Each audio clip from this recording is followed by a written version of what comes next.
Atlético, em Santa Catarina com o Brusque, no Mato Grosso com Cuiabá e no Amazonas com Manaus. Foram 10 finais nesse fim de semana, Thaís. Boa, parabéns ao Palmeiras, aos palmeirenses que hoje estão todos felizes da vida. Meu marido é palmeirense, começou ontem acompanhando o jogo, a gente estava ligado aqui na Rádio Bandeirantes. Começou meio borocochô, sabe? Vamos ver aí o que vai e tal. Foi animando. Parabéns, o Jornal Gente fica por aqui, 10 horas. Rede Bandeirantes de Rádio. Você também pode ouvir a Rádio Bandeirantes no seu smartphone ou tablet, pelo aplicativo Band Rádios. E não é só Bandeirantes, tem todas as rádios do Grupo Bandeirantes. Se você é usuário do sistema Android, é só acessar a Play Store.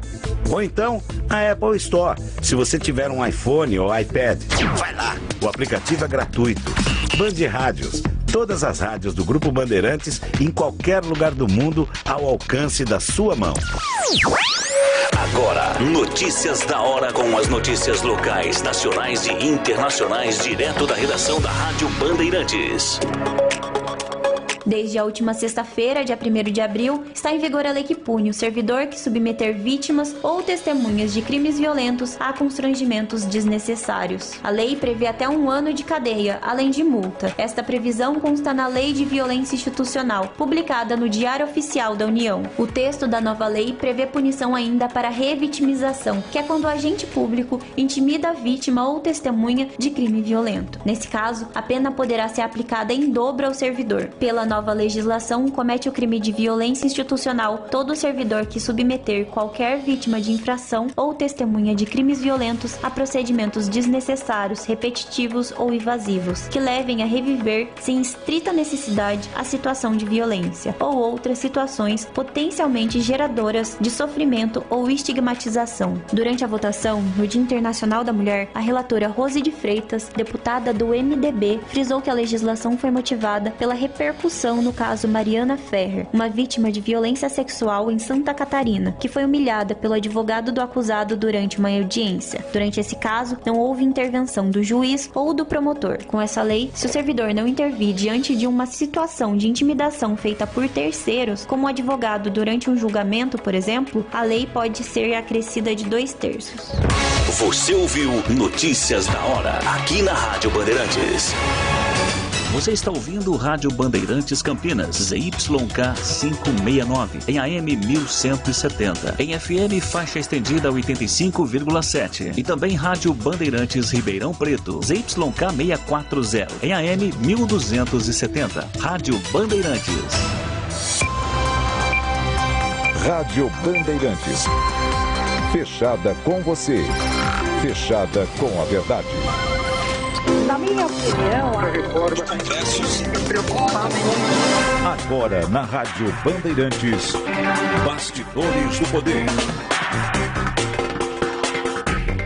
Muito bom dia para você que nos ouve na Rádio Bandeirantes de Campinas. Mas hoje nós estamos também em Ribeirão Preto, dia festivo, programa festivo, porque nós estamos hoje migrando para a faixa estendida do FM em Ribeirão Preto no dia 85.3. Está no ar o Bastidores do Poder. Hoje é dia 4 de abril de 2022, segunda-feira. Gente, mas você não tem ideia como nós estamos felizes por começar também no FM aí em Ribeirão Preto. Em Campinas, nós migramos para o FM no dia 14 de dezembro e tem sido um sucesso, viu?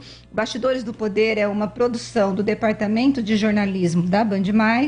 A produção e a apresentação é da Zezé de Lima e da Rose Guglielminetti, que sou eu. Na mesa de som nós temos o Leandro Renato, na central técnica o Lucas Pessoa e o Gil Kleber. Nós estamos ao vivo também nos aplicativos Band Rádios e Rádio Bandeirantes de Campinas, no youtube.com/Rádio Bandeirantes de Campinas e no facebook.com Rádio Bandeirantes CPS. Participe dos Bastidores do Poder mandando a sua mensagem para o 97102-1493, 97102-1493. E, pessoal, nós precisamos continuar com aquela aposta que nós fizemos aqui no ar, de que a Zezé de Lima precisa pagar o meu almoço, lembra? porque ela cuida das redes sociais, a participação dos ouvintes no Facebook. E eu fico com o WhatsApp. Então, quem mais tiver participação de ouvintes é aquela que não vai pagar o almoço. Então, vocês vão continuar me ajudando aí, hein? Então, participe dos Bastidores do Poder, mandando a sua mensagem para o 97102-1493. E hoje, basicamente, o pessoal de Campinas e região, nós vamos fazer um programa especial ouvindo o prefeito, o presidente da Câmara e todas as fontes, tudo de Ribeirão Preto, já que nós estamos mudando, né, para a FM. A rádio já está lá em Ribeirão Preto, mas ela estava no AM. Mas agora nós estamos, então, migrando para o FM. E para começar o programa, eu quero chamar aqui o Maximiliano Salvador e Martinhão. Ele é secretário de Radiodifusão da Anatel e ele vai falar sobre esse momento histórico para a Rádio Bandeirantes de Campinas. Vamos ouvir. Bom dia a todos. Eu sou Maximiliano Martinhão, secretário de Radiodifusão do Ministério das Comunicações. Quero saudar a todos os amigos da Rádio Bandeirantes em Ribeirão Preto, dizer que estamos muito felizes por participar desse momento histórico na vida da emissora, que é a migração do AM para a FM.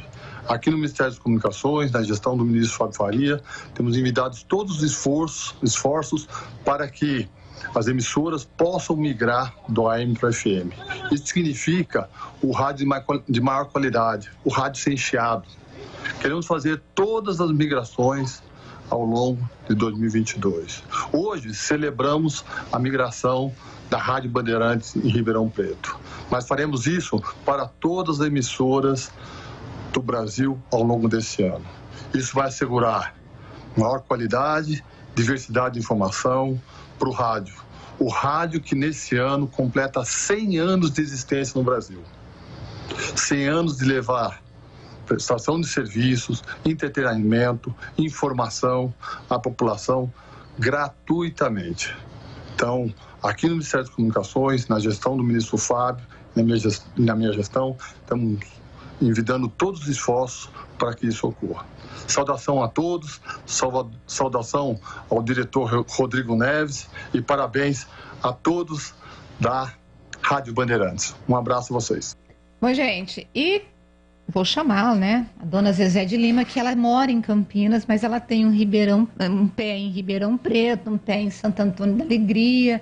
Eu mesmo já visitei Santo Antônio da Alegria, já visitei Ribeirão Preto por conta de Zezé de Lima. E a bichinha tá feliz, hein?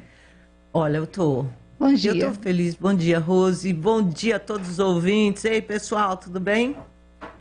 Seguinte, isso eu acho que é um grande passo para a Rádio Bandeirantes. Ribeirão Preto, assim como Campinas, está entre as grandes regiões do estado, assim, com uma importância econômica, social. Nossa, eu acho que todo mundo vai olhar e falar, nossa, ela está exagerando. Tô não, é verdade.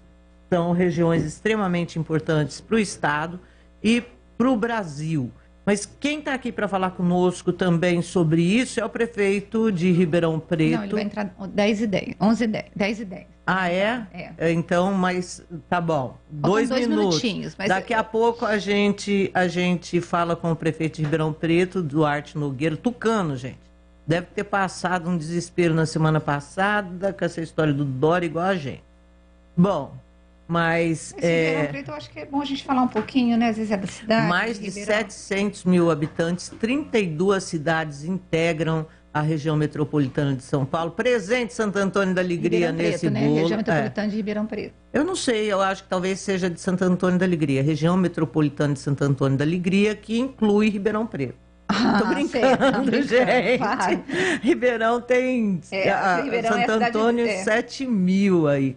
Mas é uma cidade, assim, para se ter uma ideia, o agronegócio em Ribeirão Preto, que é o que move esse Brasil, que põe esse Brasil para competir, na verdade, né? Sendo que todas as vezes que a gente vai ver qualquer balanço econômico, olha, 34 cidades, a Renata está me corrigindo aqui, 34 cidades integram a região metropolitana de Ribeirão Preto, inclusive Santo Antônio da Alegria.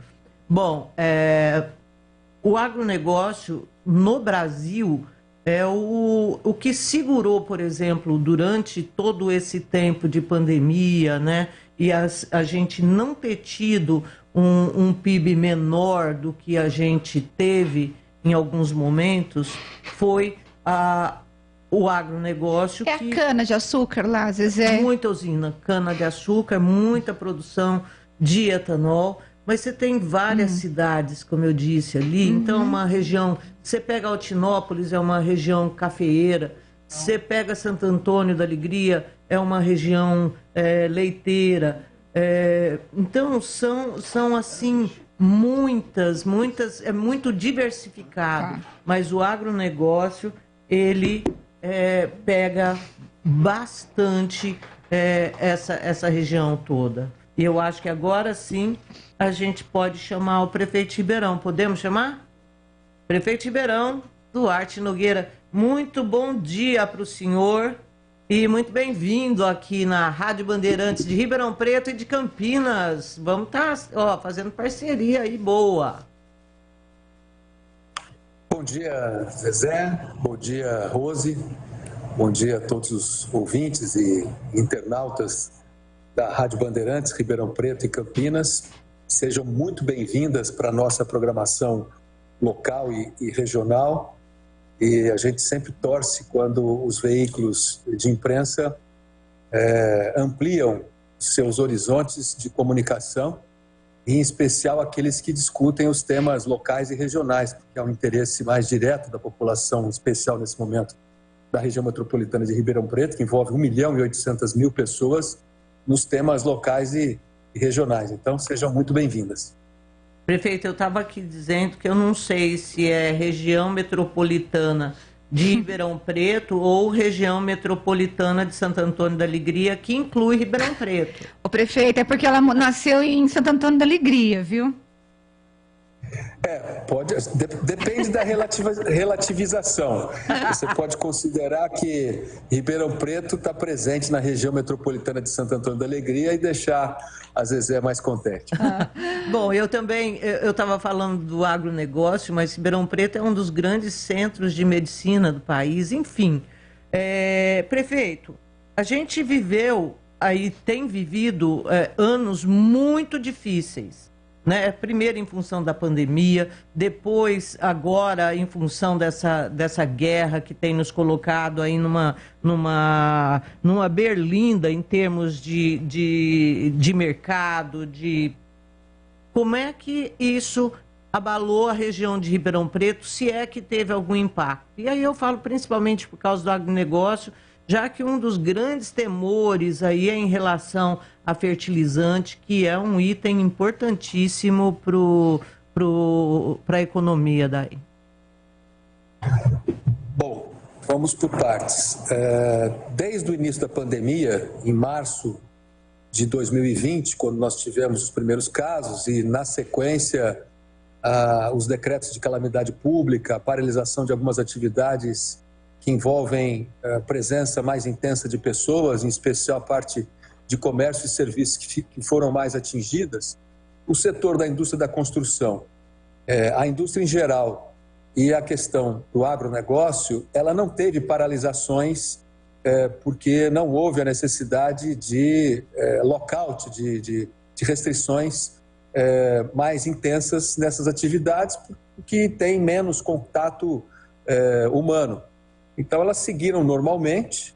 O Brasil, nesses 2 anos, 20, 21 e agora entrando em 22, continua com o setor do agronegócio bastante pujante, o que nos coloca nesse momento, em função até do questionamento que a Zezé fez na questão dos fertilizantes, é um possível desabastecimento em função da importância da presença no fornecimento de fertilizantes que a Rússia tem para o resto do mundo, mas a Associação Nacional de Difusão de Adubos, o próprio Ministério da Agricultura e grande parcela da Confederação Nacional da Agricultura, os grandes conglomerados que respondem pelas cadeias mais robustas da necessidade dos nossos fertilizantes, que na verdade é o setor sucroenergético, a questão da citricultura, a produção de papel e celulose, madeira, a parte de produção de proteína animal e também uma outra cadeia importante da fruticultura nacional, não vislumbra, né, que haja desabastecimento ou apenas algumas pontualidades em algumas formulações de adubos pelas características que eles possam ter nas suas fórmulas. Mas eu acredito, Zezé, Rose e quem nos acompanha agora pela Bandeirantes, que nós teremos um início de safra de verão a partir agora do segundo semestre, quando ela começa a ser plantada em setembro e outubro, já toda programada, e conversando com especialistas da área, consultores e pessoas que conhecem bem o mercado do agronegócio, como funcionam as cadeias de valor de cada uma desses elementos, apontam que foi mais um susto do que propriamente alguma coisa que possa ter relevância. Mas é sempre bom ficar de olho, né? Não se apavorar, porque o apavoramento na economia acaba gerando excesso de compra no período errado, e isso acaba distorcendo a naturalidade dos valores que o próprio mercado oferece em cada momento da produção nacional, seja para a fertilizante de plantio, seja a parte de insumos de calagem para você atualizar o pH do solo, sejam os adubos de cobertura, sejam as fertilizações de adubo foliar e todas essas tecnologias que hoje envolvem muita precisão, muita sofisticação tecnológica, para que a gente possa ter muita eficiência, menos despesas com insumos na produção, para poder ter produtos de qualidade com preços competitivos, para abastecer o nosso mercado interno, alimentar os brasileiros e, ao mesmo tempo, sempre ter ganho de mercados de exportação, competindo com outros países, grandes produtores, como a Argentina, Estados Unidos, entre outros. Então, eu acho que o nosso agronegócio vai continuar sendo o grande alavancador da nossa balança comercial. O câmbio nos permitiu ficar mais competitivo do meio do ano para cá, quando o dólar chegou aí a 5,50, 5,60. Agora ele deu uma agachada, mas ainda estamos competitivos em termos de exportações. Então eu espero que a AgriShow, que acontece agora dia 25, 26, 27, 28 e 29, que é a última semana do mês de abril aqui em Ribeirão Preto, e a próxima edição, depois de quase 3 anos aí de ausência da AgriShow, ela venha com uma incorporação tecnológica nesses 2 anos, quase 3 anos de ausência presencial com mais intensidade, e que ela sirva de boa vitrine para que os nossos produtores, independentes do seu porte, pequeno, médio, grande, continue incorporando tecnologia na produção para que nós possamos continuar sendo bastante competitivos mundo afora. Bom, nós estamos entrevistando o prefeito de Ribeirão Preto, Duarte Nogueira, o tucano Duarte Nogueira. Depois a gente vai falar de política um pouquinho aqui com ele, porque, olha, o ninho lá, a árvore está dando uma tremida. O negócio está russo. Mas eu queria ver, prefeito, com o senhor, uma medida do governo federal, acho que da semana passada, o fim da semana retrasada, mas que isentou aí de impostos o etanol. Isso teve, a importação de etanol, desculpa, isso teve algum impacto aí em Ribeirão? Como é que os produtores viram essa medida do governo federal? Bom, a região centro-oeste, que é a região que Ribeirão Preto faz parte, junto com os estados do centro-oeste e, no caso do sudeste, a produção de Minas Gerais, São Paulo e Paraná, são as produções do setor sucroenergético e, por consequência, o etanol também da região sudeste, e mais o centro-oeste com um pouco do Mato Grosso, mais Mato Grosso do Sul. Essas regiões, elas não são exportadoras de etanol. A região exportadora de etanol, na verdade, são os 15% mais gerais do nosso país, que estão na região nordeste, aonde Alagoas e Pernambuco são os estados maiores exportadores. O que foi feito nessa isenção de importação foi a tentativa de evitar sobrepreços e sobressaltos no valor do etanol, até porque o etanol Zezé e Rose, ele também não é só consumido no veículo eminentemente flex, que você coloca gasolina ou 100% etanol hidratado. Mas a gasolina brasileira, que é a gasolina C, que aqui abastece os nossos automóveis, ela tem 27,5% também de etanol anidro, né, para fazer ele como aditivo. Então, o etanol também pesa no preço da gasolina, apesar de que a gasolina, em função do aumento do preço do petróleo, que chegou a bater $140 o barril, influenciou muito nos preços do nosso mercado interno, sobretudo essa polêmica envolvendo aí os questionamentos que envolvem os preços estabelecidos pela própria Petrobras e a Agência Nacional de Petróleo. Então, o que foi feito pelo governo foi uma tentativa de evitar ainda mais o aumento de preços, e nós esperamos que, de fato, isso traga resultados para que nós não tenhamos um aumento ainda maior no valor da gasolina, que já está na ordem de 130, R$ 7,30, R$ 7,40, R$ 7,50 o litro da gasolina. Prefeito, são 10h20, nós estamos ouvindo o prefeito de Ribeirão Preto, Duarte Nogueira. Eu vou pegar um pouquinho dos assuntos locais. Nós tivemos, nos últimos 3 anos, a pandemia do coronavírus e as prefeituras acabaram investindo todas as suas forças e tudo que era da gestão na solução deste problema, e Ribeirão também passou por alguns percalços, como todas as cidades brasileiras. E a saúde é um problema em todos os municípios, na questão de atendimento, na questão da oferta de serviço para a população. E 2 coisas me chamam a atenção. Primeiro, eu gostaria que o senhor falasse como está essa questão da saúde em Ribeirão Preto no atendimento para a população no sistema SUS, e também a habitação, porque nós temos as grandes fazendas, essa questão da produção, dos grandes produtores, mas há uma questão habitacional para a população de baixa renda, né? O que a prefeitura tem feito para poder resolver aí essa questão da falta de casas, por exemplo? Bom, uma pergunta muito interessante da sua parte, que envolve saúde e moradia popular.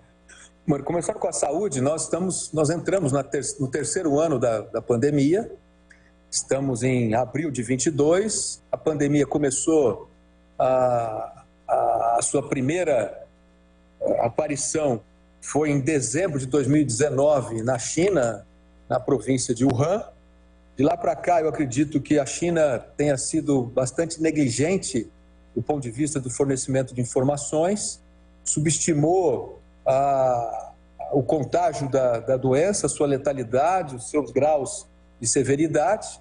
Essa doença se espalhou para o resto do mundo, começando com maior presença na Europa, e quando a Itália caiu, em fevereiro, o mundo declarou, através da OMS, a Organização Mundial de Saúde, processo pandêmico, e não mais só epidêmico em determinada região do planeta. De lá para cá, no Brasil, as medidas começaram a ser tomadas de maneira mais rápida durante o mês de março, e de lá para cá foi aquele processo todo de desgaste, de tragédia, não só na questão do distanciamento social, os problemas econômicos, os problemas, sobretudo, de saúde, as mortes que vieram em virtude da contaminação. E depois, agora, no 3º ano, nós já temos as vacinas, desde o ano passado, janeiro do ano passado. Aqui em Ribeirão Preto, nós estamos com 92% de cobertura de primeira dose, 82% de segunda dose, quase 70% da terceira dose. E ficamos vários dias, inclusive acho que no dia de hoje, não temos nenhum paciente regulado para Covid, seja enfermaria, seja UTI. Aqueles que já estavam internados há semanas atrás, muitos que se recuperaram, alguns infelizmente faleceram, mas o número de óbitos vem diminuindo significativamente. A gente tem tido 1 ou 2 óbitos por semana no máximo, e isso demonstra que a questão do controle da doença encontra-se bastante positiva. A outra questão agora é com a redução da importância, nesse instante, né, da Covid-19, a gente dá vazão aos represamentos de consultas eletivas de outras especialidades que estavam represadas, que precisam agora ter vazão, e não só as consultas e diagnóstico, mas também cirurgias que foram postergadas para que a parte de internação de Covid pudesse ter a sua prioridade. Então agora você tem uma mudança nas prioridades e a gente tende agora a caminhar para uma relativa normalidade.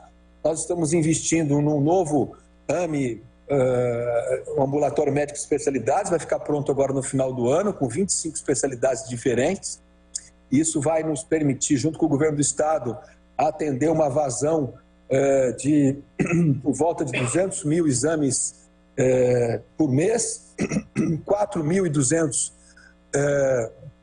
consultas e várias cirurgias que poderão ser feitas de maneira resolutiva, até porque o AME terá 4 salas de cirurgia ajudando aí nas nossas estruturas de saúde da nossa cidade.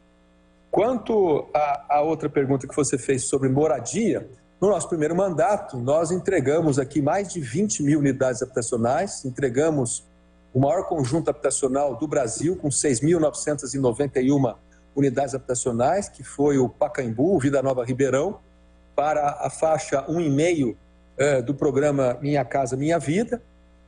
Até agora, nós também conseguimos regularizar alguma coisa como 2.000 unidades habitacionais que não tinham documentos, e agora essas famílias têm a escritura das suas casas e portanto, a propriedade dominial desse bem que passa a ter tangibilidade, ou passa a ter valor de mercado com regularidade documental. Nós estamos aprimorando a nossa lei municipal de habitação de interesse social, estamos investindo no programa tanto com o CDHU quanto com o Casa Verde e Amarela do governo federal, Minha Casa Minha Vida, iniciativa privada, a prefeitura fazendo cessão de áreas para que o privado, através de chamamento, possa construir unidades habitacionais para diferentes faixas de renda da população. E eu, como já fui secretário estadual de habitação, estou cada vez mais convencido de que o problema não é mais a metodologia construtiva, a parte de redução de custos e manutenção da qualidade, mas sim a oferta para as famílias do financiamento adequado que caiba, da verdade, no bolso, né, de pagamento dos seus familiares. E nos parece cada vez mais razoável que o comprometimento com o financiamento das parcelas não passe nunca de 20% a renda familiar dessas famílias. Se você tem uma família de 4 pessoas, onde a renda familiar delas é 2 salários mínimos, ou seja, meio salário mínimo por pessoa, o salário está aí na faixa de R$ 1.000, R$ 1.100, você não pode ter, portanto, um comprometimento dessa renda acima de R$ 400 de mensalidade, que é esses R$ 2.000, R$ 2.200 de renda média dessas famílias. É aí que está a necessidade do Estado brasileiro, principalmente aqueles que têm condições de fazer o subsídio, e em especial o próprio governo federal, com as políticas habitacionais, e o governo do Estado, através dos incentivos que são feitos pela CDHU, permitir que as prefeituras possam ceder os terrenos,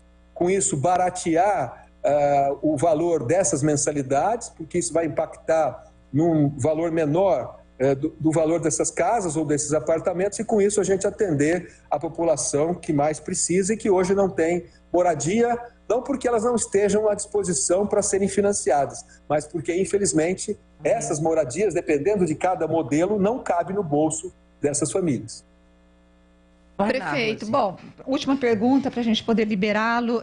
Semana passada nós vivemos aí no Ninho Tucano, vamos dizer, um terremoto com o Dória dizendo que não iria mais ser candidato a presidente, iria continuar no governo. Depois entrou ali entraram os bombeiros para poder demovê-lo, e ele finalmente acabou renunciando ao governo, com um Bruno Araújo que eu achei constrangido no dia lá em que foi anunciado que o PSDB estava apoiando o Dória e iria respeitar as prévias. Como que o senhor está vendo esse ressurgimento e se o PSDB vai conseguir, de fato, ser um partido protagonista nessas eleições, já que, na minha opinião, eu acho que ele saiu já vinha sendo desgastado, ele saiu bem fraco politicamente desse evento todo.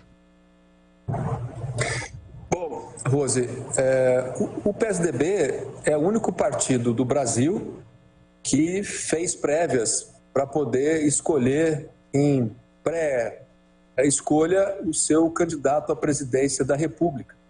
Mas não foi a primeira vez. Fez isso também em 2018 no governo do Estado, e o então prefeito e pré-candidato Dória foi escolhido em prévias. Em 2016 também foi escolhido em prévias para ser prefeito. As prévias estão regulamentadas dentro do Estatuto do PSDB. O PSDB já prevê as prévias como forma de escolha antecipada do seu eventual candidato, para que isso permita que você tenha um tempo maior para o planejamento do debate eleitoral, do programa de governo, da costura com a sociedade e com eventuais partidos que possam ser convidados para formar com o PSDB as alianças em cada eleição. O então governador João Dória foi escolhido em convenção em novembro do ano passado, com praticamente 54% dos votos.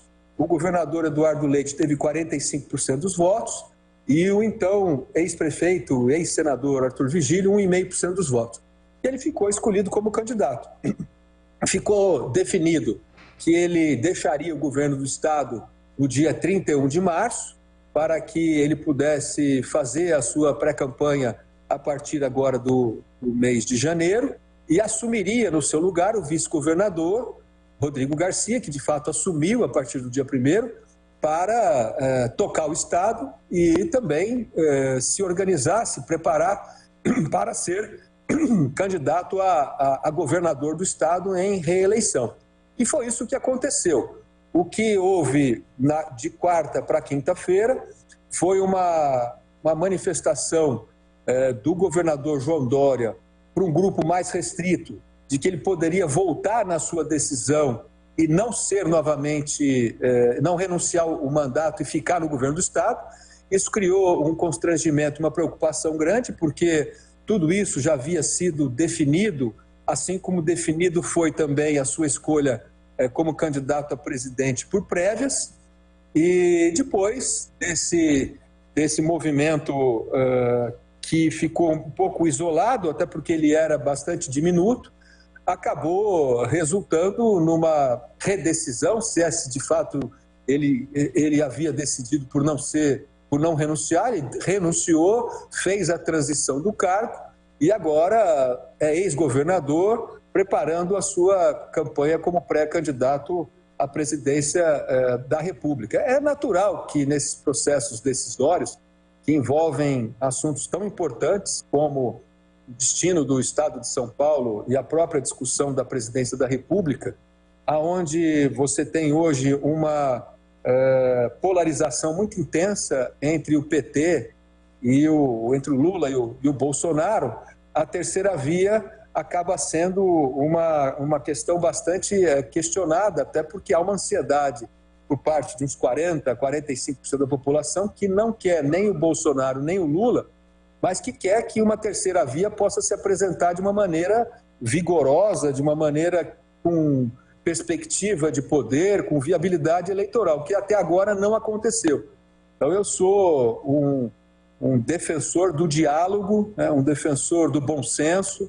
Eu acho que nós precisamos encontrar para o Brasil não uma rejeição entre A ou B, ou seja, eu vou escolher um candidato porque eu odeio esse, ou então eu vou escolher o outro porque eu odeio o outro. Eu acho que nós temos que querer bem o Brasil, né? E quem quer bem o Brasil tem que ir atrás de propostas para melhorar a nossa educação, a nossa saúde, a nossa segurança jurídica, as nossas condições de desenvolvimento, a nossa infraestrutura. Como é que a gente vai parar de ter esse voo de galinha que cresce um pouquinho, logo depois cai, porque nós temos que reformar o Estado brasileiro, a reforma tributária, reforma administrativa, concluir as reformas que ficaram por ser feitas, porque sem isso nós não temos pilares adequados, estruturantes, para dar à nossa população oportunidades para que ela possa prosperar. Tá certo. Nós temos aí uma educação muito ruim, muito desastrosa para a nossa população,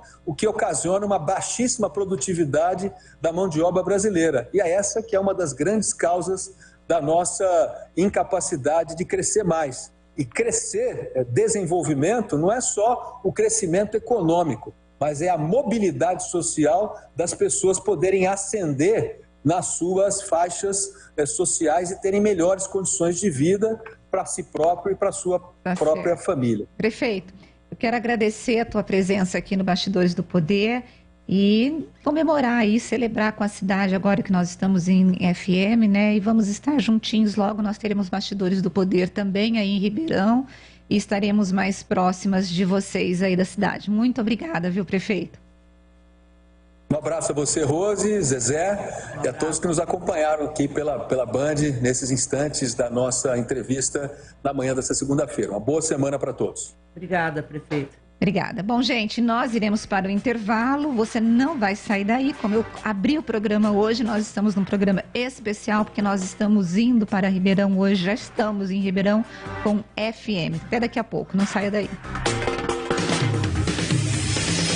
Bastidores do Poder, na Rádio Bandeirantes. Conx soma mais de 30 anos de experiência na construção de imóveis de médio e alto padrão em São Paulo. E agora chega a Campinas com um projeto incrível, o Next Residence. Apartamentos já em obras, 2 dormitórios, uma suíte e varanda, na região de maior valorização de Campinas, próximo ao novo e conceituado hospital e a poucos minutos do futuro trem Intercidades Campinas e São Paulo. Saiba mais e visite o decorado, Avenida Aquidaban 41, Centro. Vem aí o Campeonato Brasileiro de Futebol 2022. Na Rádio Bandeirantes, o melhor gol do rádio. Cobertura de todos os jogos de Guarani e Ponte Preta com a equipe esportiva de maior audiência do interior. Futebol é com a Rádio Bandeirantes. Apoio Rocha Autopeças. Há 29 anos oferecendo peças de qualidade com preços justos. Acesse rochaautopeças.com.br. Cortag, especialista em ferramentas e acessórios para o assentamento de pisos cerâmicos e porcelanatos. Acesse cortag.com.br. Siga no Instagram, @CortagBrasil. Implante dentário é na Odontoclinic. Chame e agende a sua avaliação. Fone 33427000. De segunda a sexta, você tem encontro marcado na tela da Band. Alô, galera! Diversão, alegria. A hora é agora. Música boa e bate-papo é no Faustão na Band. Um programa feito pra família toda assistir. Olha a galera que representa o Brasil. Cada dia tem uma atração diferente. Tem arquivo pessoal, dança das feras, pizzaria, churrascão do Faustão, grana ou fama e, claro, o que não pode faltar, as cacetadas do Faustão. Faustão na Band, de segunda a sexta às 8:30 da noite na Band TV. Faustão na Band. Agora, News Drops com Henrique do Vale, direto de Nova York. E o presidente Biden anunciou a libertação de 1 milhão de barris por dia de petróleo bruto por 6 meses. Com 180 milhões de barris, é o maior lançamento já feito da reserva estratégica de petróleo dos Estados Unidos. O preço do petróleo caiu abaixo dos $100 nessa última sexta-feira pela primeira vez desde o dia 28 de fevereiro após o anúncio. O preço de um galão de gasolina continua a cair aqui no país depois de atingir uma alta há 2 semanas. O preço médio do galão nos Estados Unidos caiu no domingo para $4,19. Porém, os americanos que vivem na fronteira com o México têm ido ao país vizinho para comprar gasolina mais barata. O México, que vem subsidiando a gasolina para amenizar os picos de preços, disse inclusive no sábado que a política não vai se aplicar à região de fronteira dos Estados Unidos nesta semana, citando inclusive a escassez à medida que mais americanos dirigem para o sul para encher os seus tanques.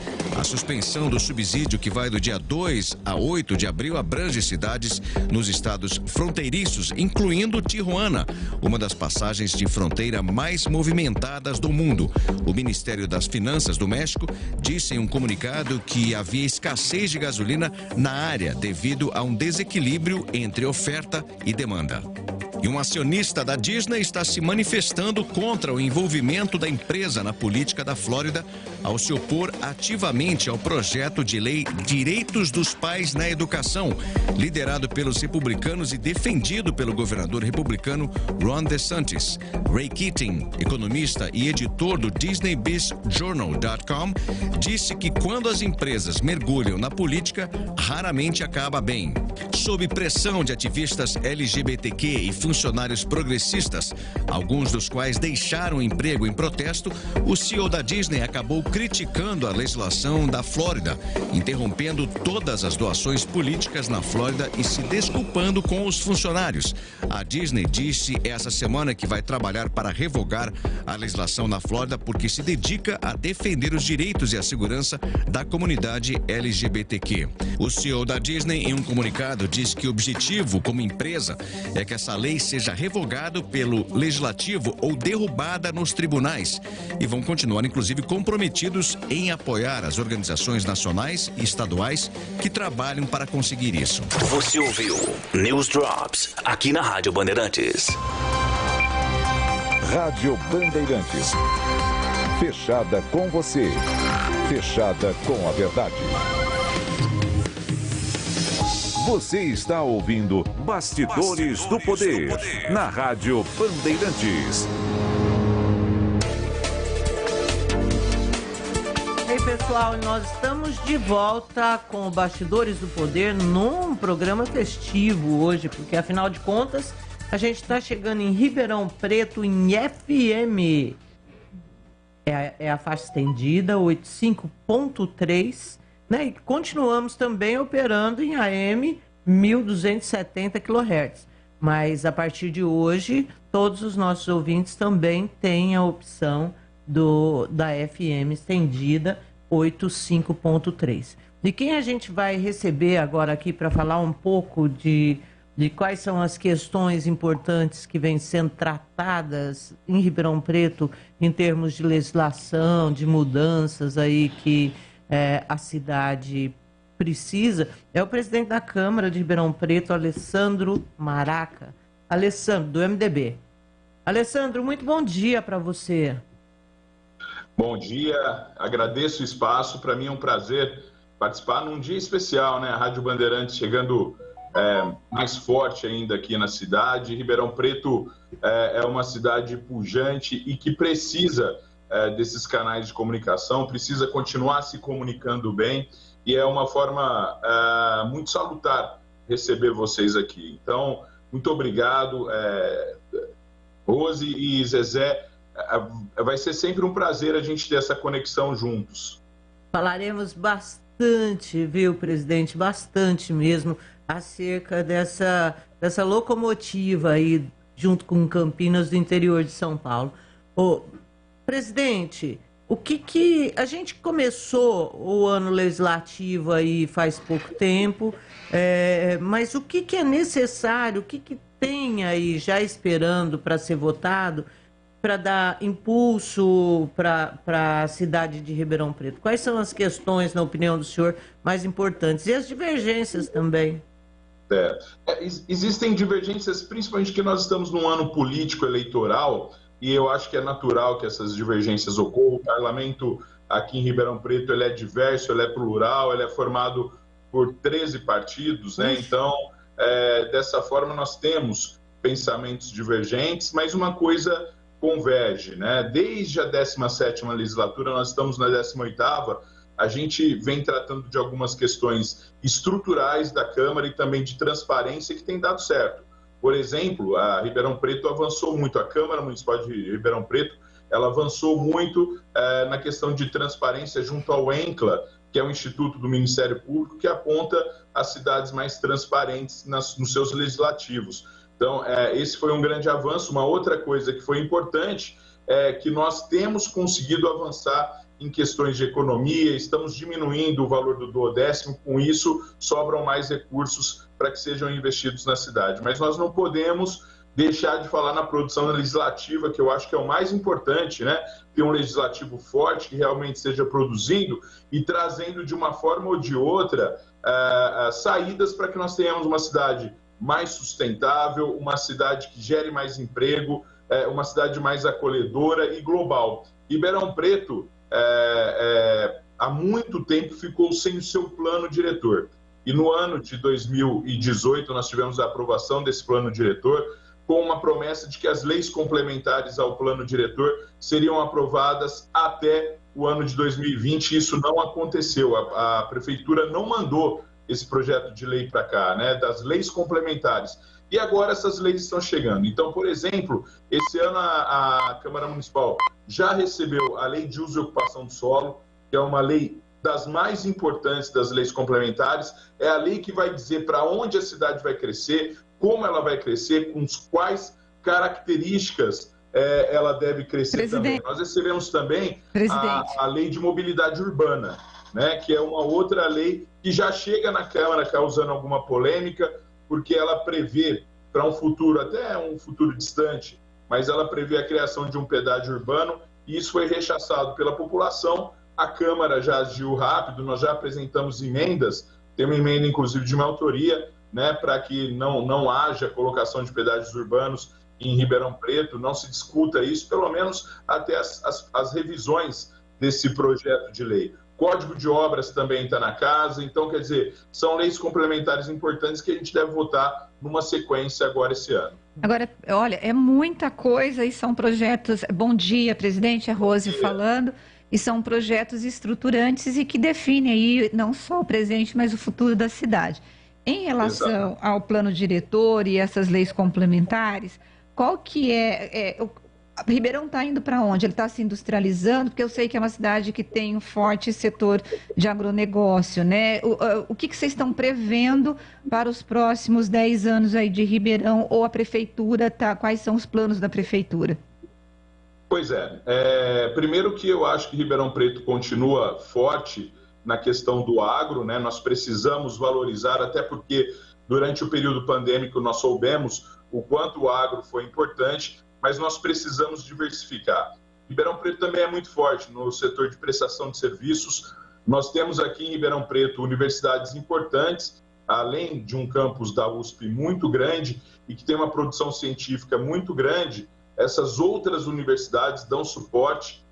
Então, por isso, eu acho que Ribeirão Preto deve se voltar aí para estimular a bioindústria na cidade, a indústria do medicamento, que é uma indústria não poluente, é uma indústria que gera muitos empregos, né? E nós temos aqui em Ribeirão Preto essas duas características. A primeira delas, um número grande de universidades e a produção científica alavancando. E a segunda delas, a qualidade da água em Ribeirão Preto, ela é salutar para que essas empresas implantem aqui polos bioindustriais, mais uma vez dizendo, polos que empregam muitas pessoas, empregos de qualidade, isso é importante. Ribeirão também tem uma vocação para o turismo de negócio, né, que é uma outra indústria pujante, uma indústria que também não é poluente, que é uma indústria que movimenta muito recursos. O turismo de negócio também precisa ser estimulado.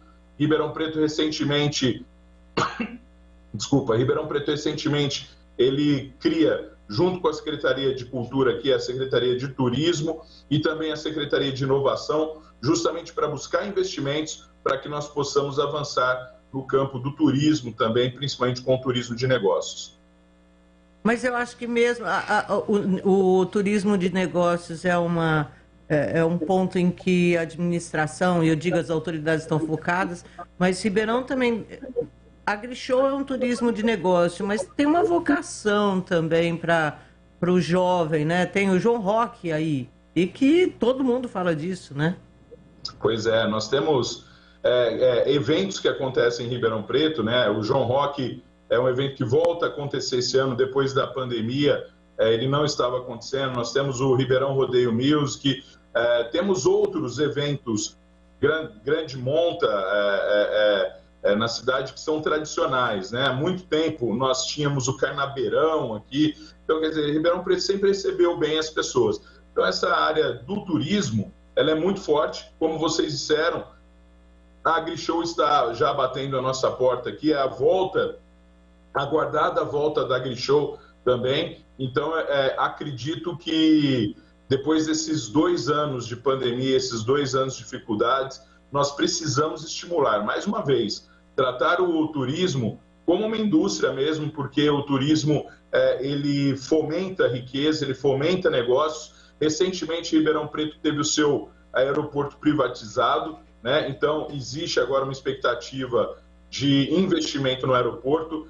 Ribeirão Preto já tem um decreto que torna o aeroporto internacional para cargas. É uma pena que até hoje o governo do estado demorou muito para colocar isso. Eu não estou aqui elegendo nenhum culpado, mas a gente demorou muito para colocar esse aeroporto internacional de cargas para funcionar, porque só isso, segundo alguns dados apresentados pelo TEAD, com a implementação do aeroporto internacional para cargas aqui em Ribeirão Preto, nós teríamos aí uma arrecadação adicional de mais de 350 milhões e geração de mais de 5 mil empregos na cidade. Isso representaria um boom muito grande para a cidade no que diz respeito à geração de emprego. E, mais uma vez, eu vou dizer, Ribeirão Preto precisa, nos próximos anos, nortear suas políticas para distribuição de renda, porque nós temos muitas pessoas que perderam renda com a pandemia, pessoas que passaram fome durante esse período pandêmico e ainda encontram dificuldades alimentares, mas nós temos também muita gente querendo trabalhar, querendo desenvolver, querendo, de uma forma ou de outra, ajudar a gerar riquezas. E Ribeirão Preto sempre foi muito grande e contou com toda a nossa região metropolitana para isso, né? Eu costumo dizer que se amanhã Ribeirão Preto, se nós acordarmos, Ribeirão Preto não estiver mais no mapa, as nossas cidades da região metropolitana, elas vão reconstruir Ribeirão Preto rapidamente, porque existe uma sincronicidade muito grande entre Ribeirão e essas cidades que estão aqui no nosso entorno.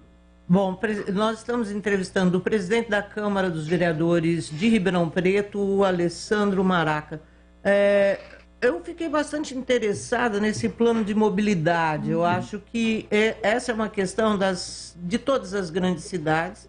Nós temos aqui em Campinas também, a exemplo de Ribeirão, necessidades urgentes, né? Porque simplesmente o que a cidade cresceu e a oferta de serviços da cidade fez com que a estrutura viária nossa fosse insuficiente. E aqui nós temos horários de pico terríveis para locomover. E o centro de Campinas, como o centro de Ribeirão, ruas estreitas, lá do início do século e tudo mais. Esse plano de mobilidade, além desse pedágio que a Câmara está tentando ou já conseguiu excluir, né? O que ele prevê, assim, quais são... vamos colocar curto e médio prazo, só para o pessoal ter uma ideia.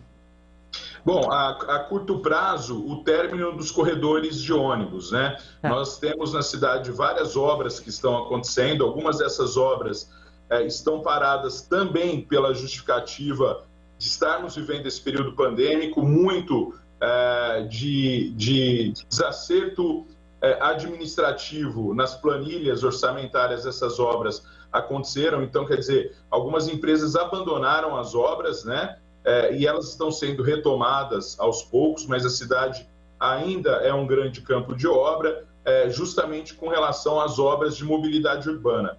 Mas grandes avenidas ficaram para trás, como a Avenida Rio Pardo, aqui em Ribeirão Preto, que é uma avenida que ligaria a Zona Norte à Zona Oeste da cidade, e também a Avenida do Tanquinho, que cortaria a cidade da Zona Leste até a Zona Norte. Assim, nós teríamos no meio da cidade essas vias arteriais que ajudariam muito no trânsito, juntamente com os corredores de ônibus, e nós precisamos urgentemente de uma melhoria no transporte público. Ribeirão Preto ainda demora para tratar sobre o VLT, que é o veículo leve sobre trilho, e também até na possibilidade de haver, mesmo que seja para um futuro aí, pensando mais a longo prazo, mas Ribeirão Preto precisa começar a pensar no seu metrô, né?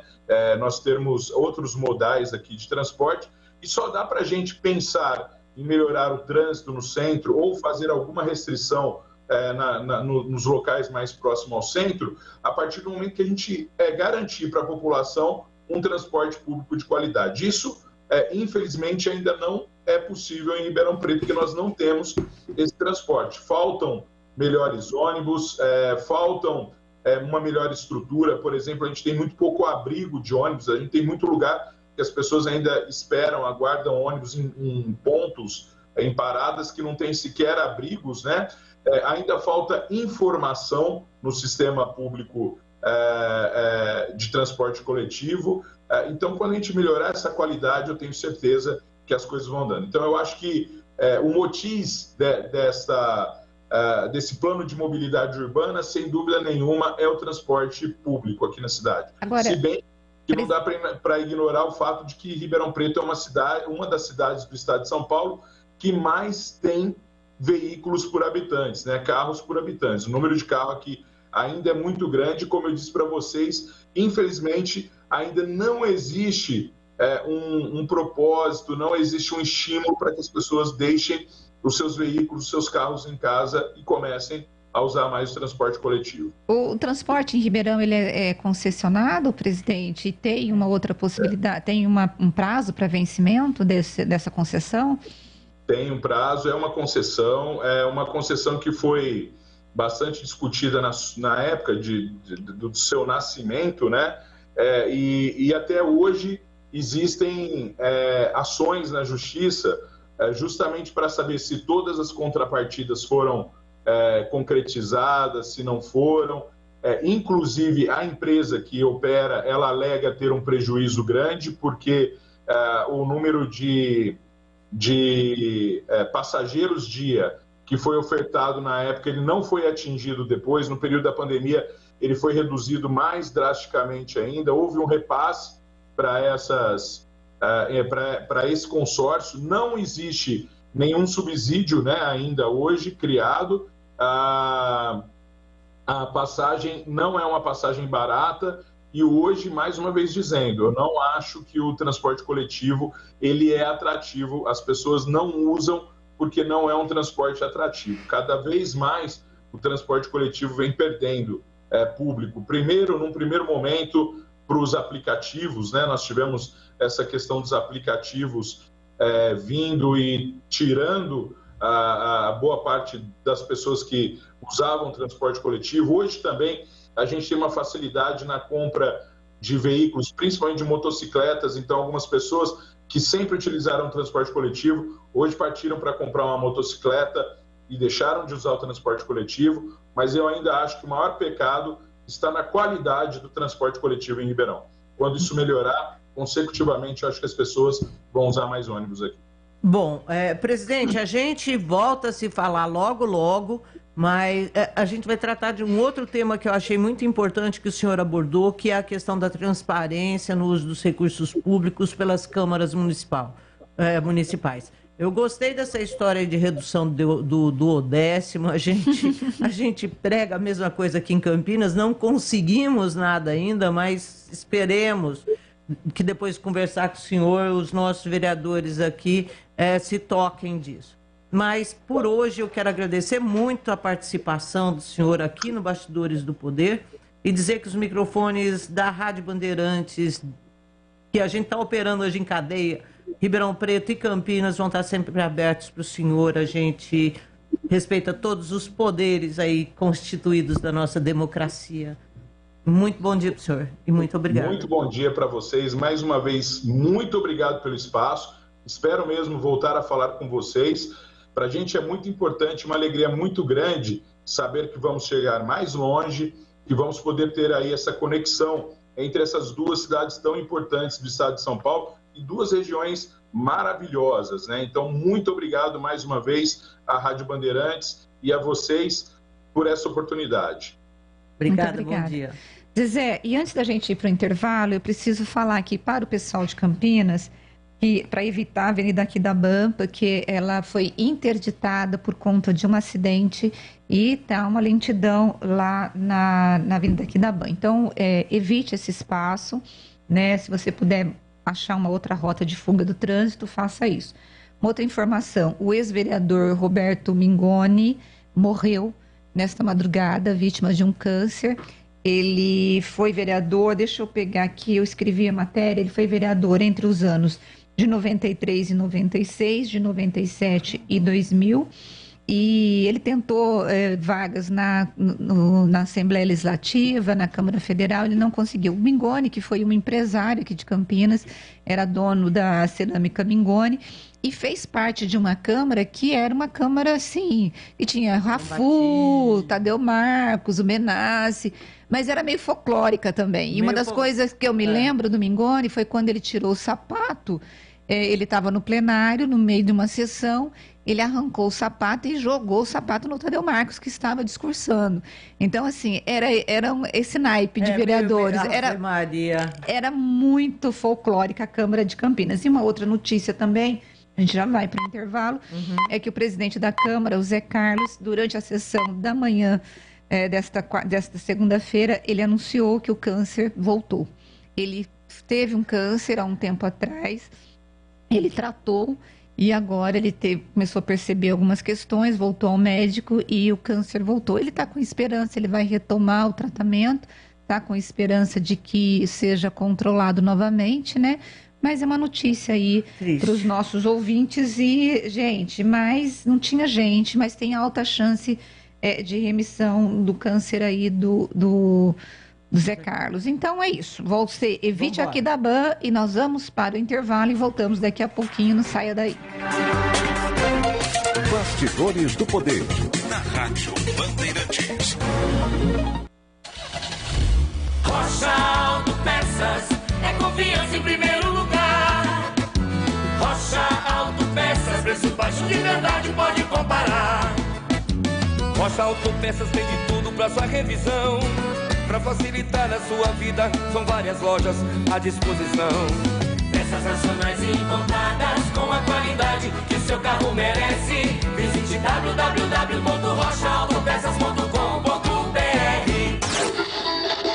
2022, 100 anos do rádio no Brasil. Uma homenagem da AESP ao veículo que sempre vai estar ao seu lado. Depois da expansão do rádio nas décadas de 40 e 50, o veículo se fez presente em todos os locais, em todas as classes sociais. E por funcionar de forma simples e gratuita, a cada nova tecnologia que surgia, tinha alguém que profetizava o fim do rádio. A verdade é que o rádio foi absorvendo as tecnologias e criando novas experiências de interatividade com o público na plataforma em que o ouvinte estivesse. Na internet, no smartphone, nas redes sociais, seja recebendo cartas ou áudio no WhatsApp, seja no rádio do carro ou no YouTube. As emissoras de rádio constroem identificação, seja no rádio valvulado ou no aplicativo do celular. 100 anos do rádio no Brasil. Uma homenagem da AESP ao veículo que sempre vai estar ao seu lado.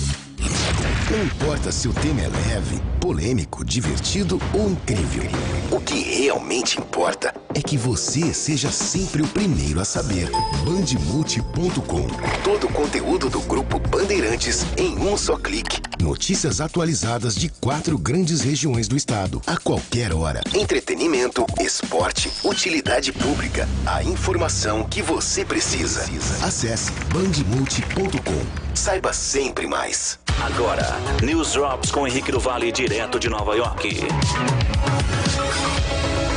E você que usa o transporte público com frequência pode aproveitar as facilidades trazidas por alguns aplicativos disponíveis para o Android e também para o iPhone. O Movet, por exemplo, permite você consultar rotas, meios de transporte e tempo estimado para uma viagem, facilitando a escolha do melhor trajeto. O Google Maps, por sua vez, disponibiliza informações úteis como lotação de linhas de ônibus, trem e metrô. Mas a utilidade dos aplicativos não se restringe ao fornecimento de dados sobre o trânsito, não. Há também opções que contribuem para deixar as viagens do dia a dia menos monótonas, como por exemplo o Spotify, que é possível ouvir músicas e podcasts durante o trajeto até o trabalho. Já assinantes da Netflix podem inclusive baixar séries e filmes durante as suas viagens do trabalho até a sua casa, em meio ao congestionamento. E fechando o nosso boletim de hoje, a Câmara dos Deputados dos Estados Unidos votou na sexta-feira para descriminalizar o porte de maconha em nível federal.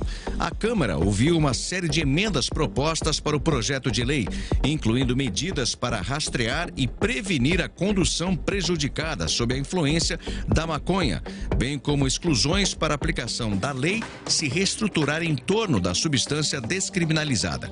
O projeto foi aprovado com uma votação de 220 a 204.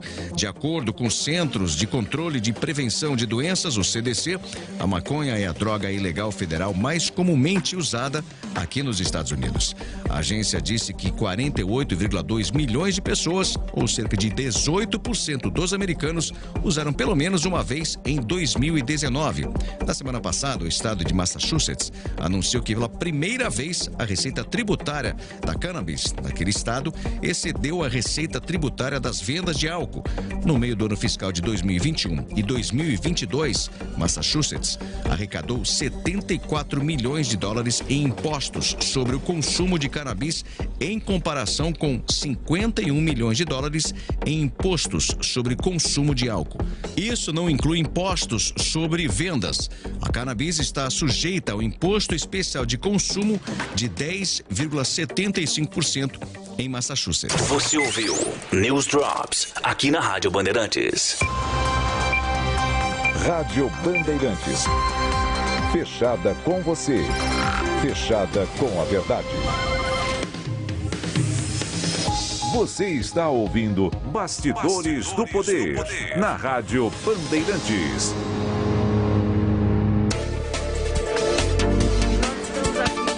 Com Bastidores do Poder especial, comemorando junto com todos da cidade de Ribeirão Preto a chegada da Band em FM estendida, Rádio Bandeirantes em 85.3 para Ribeirão Preto e região também.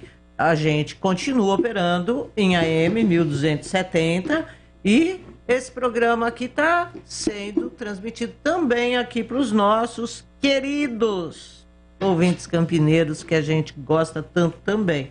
E a gente espera que em Ribeirão Preto o programa seja o sucesso que é aqui.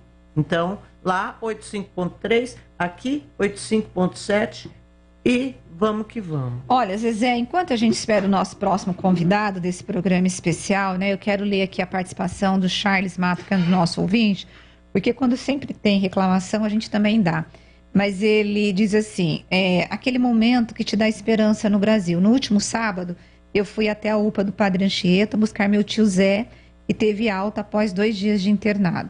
Ali eu encontrei muita limpeza, equipe atenciosa com pacientes, e inclusive, ao lado da cama, uma enfermeira, ele acha que o nome dela era Rosângela, pronta para me orientar sobre o estado de saúde e cuidados com meu tio. Desde a minha chegada na recepção até o momento de colocá-lo na cadeira de rodas, no meu carro, eu contei com profissionais dedicados, humanos e comprometidos para nos ajudar.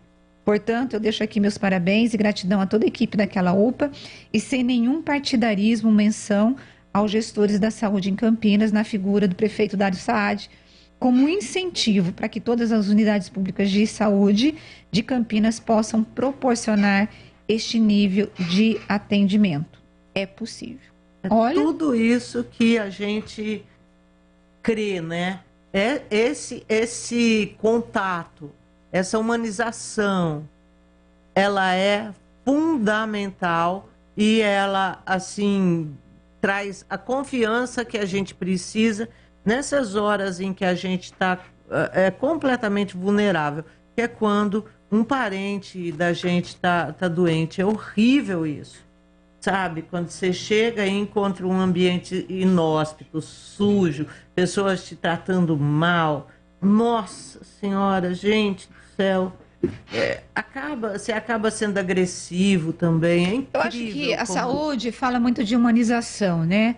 E aí a gente não vê essa humanização, Zezé, quando os familiares não têm informação sobre o paciente que está internado, sobre se está passando por cirurgia, se não está, se está sendo atendido, se não está. A primeira humanização que você precisa é de informações, porque a família fica desesperada quando ela descobre que o parente está dentro do hospital e fica horas esperando para poder ter um retorno. Eu me lembro, antes da pandemia, quando o marido de uma amiga minha da igreja sofreu um acidente ali na Arautos da Paz, e ele foi levado para Ouro Verde.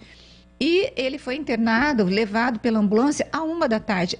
Eram 7 horas da noite e ela não sabia o que tinha acontecido com o marido. Ele já tinha passado por cirurgia, ela estava desesperada e ninguém, Zezé, parava um pouquinho para poder dar informação para essa esposa e para as filhas que estavam desesperadas.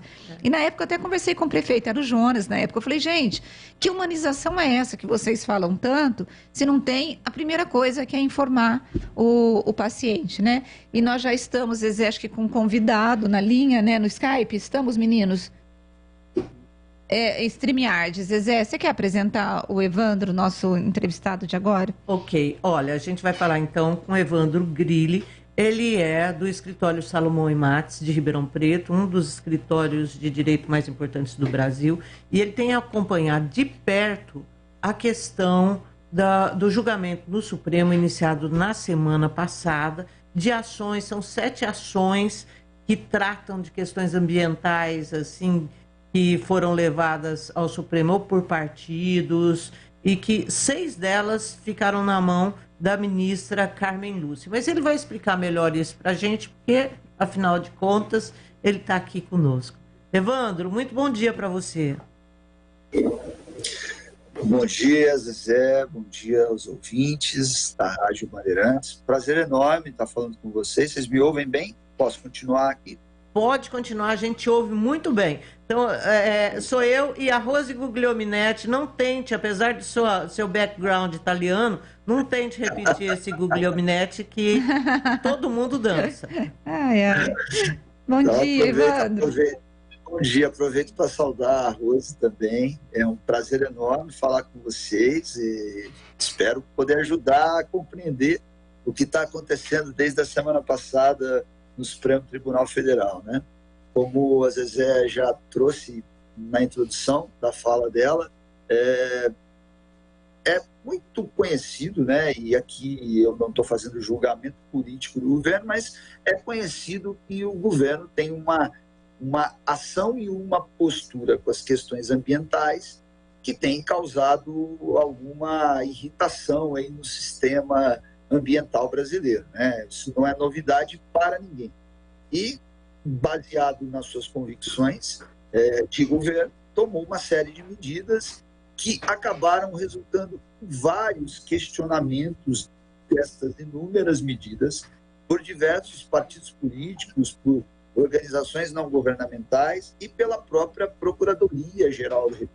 Isso deixou lá no Supremo Tribunal Federal um estoque de ações diretas de inconstitucionalidade, ações de descumprimento de preceito fundamental da Constituição Federal e de uma série de coisas. São ao todo 7 processos, grandes processos com temas que dizem respeito às mais diversas frentes de política ambiental do governo. Então estão em jogo ali política de meio ambiente em relação ao desmatamento na Amazônia, a diminuição do protagonismo do IBAMA, a diminuição da presença da sociedade civil organizada nos assentos da gestão do Fundo Nacional de Meio Ambiente, a questão daqueles fundos internacionais que investiam na redução do desmatamento na Amazônia. Também tem uma ação da Procuradoria-Geral da República que entrou nesse pacote todo, que questiona no Brasil os limites e índices da proteção ao meio ambiente no que diz respeito à qualidade do ar. Segundo a Procuradoria-Geral da República, os parâmetros que nós estamos adotando por aqui estão aquém das indicações da Organização Mundial de Saúde e dos parâmetros que estão sendo adotados mundo afora. No meio disso, né, a gente tem aí a crise climática. Então, o julgamento começou na semana passada, ele tem sido batizado aí de pauta verde, né? O primeiro voto foi da ministra Carmen Lúcia, ele nem terminou, foi um voto bastante longo, já deu para perceber que ela está condenando as políticas ambientais do atual governo e que deve, pelo menos pelo voto dela, por enquanto, dar ganho de causa às demandas que estão sendo analisadas. E que isso muda na nossa vida? Traz de novo as coisas, começa a trazer de novo as coisas para aquilo que a gente tinha antes dessas ações do governo, que era o maior controle sobre o desmatamento, o maior protagonismo do IBAMA como órgão de fiscalização e não, por exemplo, das operações militares que estão sendo feitas na Amazônia, né? E uma revisão do rumo pelo qual o Brasil estava seguindo. Isso vai resolver o problema? Na prática, a gente vai ter que assistir, porque o Supremo deve dar uma interpretação do artigo 225 da Constituição Federal bem mais rígida e mais em favor das políticas ambientais do que o governo federal tem considerado e atuado. O governo vai ter que se ajustar para isso, mas não vai ter um ajuste difícil, porque a gente sabe que a forma pela qual as autoridades federais atualmente olham para a questão ambiental é bastante diferente. Então, é mais uma queda de braço aí entre o Palácio do Planalto e a cúpula do Poder Judiciário brasileiro. E para o direito ambiental como um todo, haverá, ao que me parece, a expectativa dos colegas que atuam na área de meio ambiente, a expectativa de que nós vamos, do ponto de vista da nossa Corte Constitucional, indicar um caminho de mais sustentabilidade, que é essencial para enfrentar a crise climática e uma série de coisas. Então, assim, se eu pudesse fazer para vocês um resumo do que está por vir, é isso. Doutor Mais Evandro, uma decisão do Supremo em desfavor do governo federal e a gente vai ter que ver o que vai acontecer. Doutor Evandro, o senhor acha que, assim, porque foram os próprios partidos que recorreram ao STF, você tem aí a Procuradoria e tal. Agora, é uma opção do própria Câmara Federal e do Senado de não fazer uma oposição e uma fiscalização das ações do Executivo de forma efetiva e aí você judicializa essa questão que deveria ser de governo? Tem várias coisas aí, Rose. Tem este aspecto político que ele foge da questão jurídica, porque é uma opção das bancadas que estão liderando as casas legislativas, o Senado, a Câmara, né? Então, se você pegar hoje a Comissão de Meio Ambiente da Câmara, tem como presidente uma deputada alinhada ao governo federal. Não tem nada errado nisso, isso é da democracia. A questão não é essa que se coloca. Então, naturalmente, um Congresso mais alinhado com este tipo de política tende a não fiscalizar e a não exigir o cumprimento da legislação ambiental, que no Brasil é muito rigorosa. E tem um lado que é o componente jurídico. Qual é o componente jurídico? Uma visão que fez originar todos esses processos, no sentido de que as políticas ambientais do atual governo, elas infringem o artigo 225 da Constituição Federal. O que está dito lá? O meio ambiente é um bem de todos nós, pertence à coletividade, ele é essencial à sadia qualidade de vida e nós temos que garantir esta qualidade também para as futuras gerações. E aí tem toda uma série de legislação que tem que ser observada para garantir essa qualidade de vida para as futuras gerações. Então, à medida em que essa garantia não se efetiva do ponto de vista de políticas públicas, de ações governamentais, nós estamos deixando de cumprir o artigo 225 da Constituição. E é isso que disse a ministra Carmen Lúcia no seu primeiro voto. E a gente olhando para a jurisprudência do Supremo Tribunal Federal nos últimos anos, a tendência é que os demais ministros votem nessa linha também. A gente tem 2 novos ministros no Supremo Tribunal Federal que ainda não tiveram tempo de se manifestar sobre essas questões, mas ainda que votem contrário, né, serão minoria. Então, a expectativa do direito, da área da advocacia ambiental, é de que o Supremo deve dizer que o governo está indo por um caminho inadequado e deve determinar correções desse rumo de rota.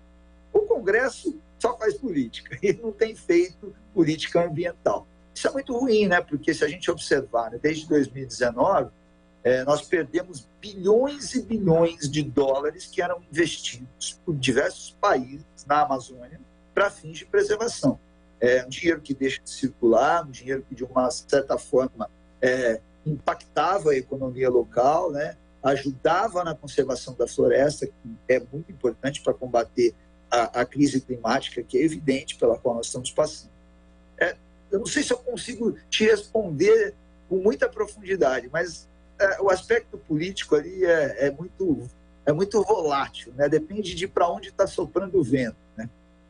Mas quer dizer, a gente percebe em vários temas essa judicialização que, na verdade, sempre nos pareceu uma indisponibilidade do Congresso, que é quem tinha que estar fazendo, mexendo nessas leis, melhorando ou até piorando, como geralmente eles fazem, seria o Congresso. Mas fica abarrotando o Supremo com essas questões, né, que são de legislação, enquanto que o Supremo tem lá sua própria pauta também para julgar e atrasando assuntos importantíssimos.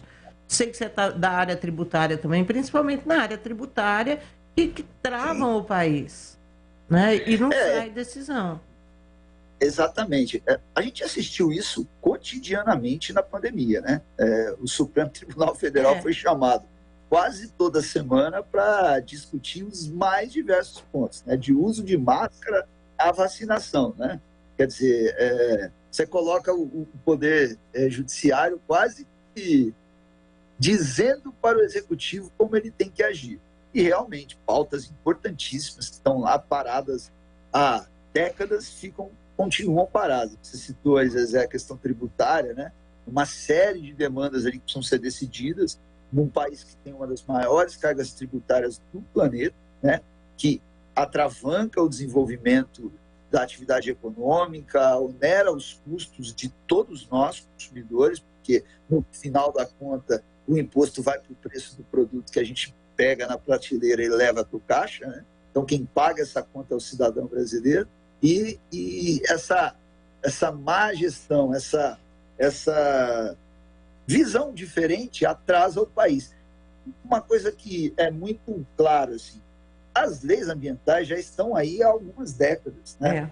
O que está havendo é uma rebelião do entendimento do Ministério do Meio Ambiente, do Palácio do Planalto, em relação a essa legislação. E começa a tentar mudar as regras do jogo sem que o Congresso tivesse feito modificações na legislação que permitissem essa mudança de postura. É isso, e aí as ilegalidades e as inconstitucionalidades que os partidos estão questionando no Supremo. É isso, na verdade é um descumprimento da legislação, né, doutor Evandro? Olha, nós ouvimos o doutor Evandro Grilli, ele é de Ribeirão Preto, muito obrigada por estar conosco nesse programa, nosso primeiro programa aí na FM. Muito obrigada. Sim. E a gente vai estar sempre falando com o senhor. Se prepare, viu? Muito obrigada. Eu fico à disposição. Sejam muito bem-vindos aqui a Ribeirão Preto. A gente precisa de uma imprensa forte, livre, para poder, né, deixar o cidadão bem informado. Então, boa sorte, sucesso por aqui. Contem conosco. Muito obrigada. Obrigada. Pessoal, e nós vamos agora para mais um intervalo e voltamos daqui a pouquinho. Não saia daí. Bastidores do Poder, na Rádio Bandeirantes. De segunda a sexta, você tem encontro marcado na tela da Band. Alô, galera! Diversão, alegria. A hora é agora! Música boa e bate-papo é no Faustão na Band. O programa feito pra família toda assistir. Olha a galera que representa o Brasil! Cada dia tem uma atração diferente. Tem arquivo pessoal, dança das feras, pizzaria, churrascão do Faustão, grana ou fama e, claro, o que não pode faltar, as cacetadas do Faustão. Faustão na Band, de segunda a sexta às 20h30 da noite na Band TV. Faustão na Band. A Conx soma mais de 30 anos de experiência na construção de imóveis de médio e alto padrão em São Paulo. E agora chega a Campinas com um projeto incrível, o Next Residence. Apartamentos já em obras, 2 dormitórios, uma suíte e varanda, na região de maior valorização de Campinas, próximo ao novo e conceituado hospital e a poucos minutos do futuro trem Intercidades Campinas e São Paulo. Saiba mais e visite o decorado, Avenida Aquidaban 41, Centro. Vem aí o Campeonato Brasileiro de Futebol 2022. Na Rádio Bandeirantes, o melhor gol do rádio. Cobertura de todos os jogos de Guarani e Ponte Preta com a equipe esportiva de maior audiência do interior. Futebol é com a Rádio Bandeirantes. Apoio Rocha Autopeças. Há 29 anos oferecendo peças de qualidade com preços justos. Acesse rochaautopeças.com.br. Cortag, especialista em ferramentas e acessórios para o assentamento de pisos cerâmicos e porcelanatos. Acesse cortag.com.br. Siga no Instagram, @Cortag Brasil. Implante dentário é na Odontoclinic. Chame e agende a sua avaliação. Fone 33427000. Rádio Bandeirantes. Fechada com você. Fechada com a verdade. Você está ouvindo Bastidores do Poder, na Rádio Bandeirantes. E nós estamos de volta aqui com o Bastidores do Poder. E olha, nesse dia festivo aqui, a gente tem mais um convidado para falar conosco sobre essa inauguração aí da FM lá em Ribeirão Preto, na faixa estendida 85.7. É o José Mauro Ávila, e ele é da AESP. Ele é vice-líder do Comitê Técnico. Olá, Zé Mauro, tudo bem com você? Bom dia a todos da Rádio Bandeirantes. É um prazer estar aqui com vocês. Parabéns aí ao nosso presidente da AESP, o Rodrigo Neves. Eu fico muito feliz de participar dessa primeira transmissão na migração de AM para FM, porque a Rádio Brasiliense, em 1979, foi meu primeiro emprego. Então ela trocou de proprietário, tudo, e hoje eu estou participando da migração dela para a FM. Então eu fico muito contente com isso. Bom, eu imagino que as emissoras aí do estado de São Paulo, né, devam estar muito empolgadas com agora, de fato, com a viabilização dessa faixa estendida. É um pleito muito antigo, né? E assim, a gente aqui em Campinas foi o primeiro do estado, agora em Ribeirão Preto, segundo, e eu imagino que a coisa agora ande bem, né? Na realidade, o que está acontecendo o pleito da migração foi um pleito do radiodifusor, né? Que estava reclamando da própria condição do AM. Eu lembro que em 2012, quando a gente começou a conversar a respeito, tinham 2 ou 3 emissoras de AM fechadas no estado de São Paulo. Você vê, o estado tão rico da nação, com 3 emissoras de AM fechadas, né? E aí, com o pleito da migração, você vê, foram 1.670 pedidos no Brasil para fazer a migração. É muita coisa, é quase um total, né? E para você ter um número novo aqui, já estão em operação no estado de São Paulo, no Brasil inteiro, são 17 na faixa estendida. Hoje começou a rádio aqui, Bandeirantes de Ribeirão Preto, né? Dia 28 começou uma em Santa Bárbara do Oeste, mas nós já temos hoje na faixa estendida, são 17 estações. Então foi um pleito do radiodifusor, graças à presidente Dilma, lá, que assinou o decreto em 2013, né? E todo o trabalho que vem sido feito pelo Ministério e pela Anatel pós outras gestões, né, que é a gestão atual. Então, nós estamos aí para parabenizar o Ministério e a Anatel pelo grande trabalho e parabenizar o radiodifusor também, que está aceitando. Você vê que tem muitas emissoras que foram já para faixa normal, né? Vamos falar assim, para o FM convencional. Nós chamamos tecnicamente a faixa estendida agora de FM2, que é a nova banda que engloba a toda a faixa. Então, a nova faixa, que vai de 76 ao 108, a gente chama de FM2. Então, é isso aí. Olha, eu quero agradecer muito por você ter participado aqui conosco desse momento. A gente está muito feliz, mas muito feliz mesmo de estar chegando em Ribeirão Preto agora. Vamos estar entrando forte com programação local daqui a pouco lá na rádio. E obrigada por ter falado conosco. Um abraço, obrigado você, querida, tudo de bom. Um abração para você também.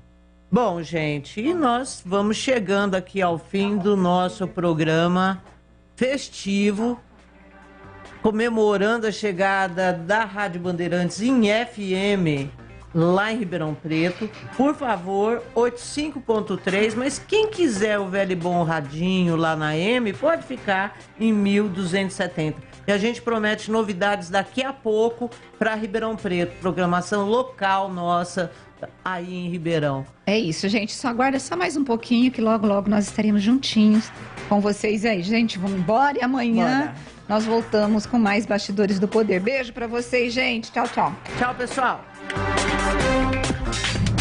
Você ouviu Bastidores do Poder na Rádio Bandeirantes.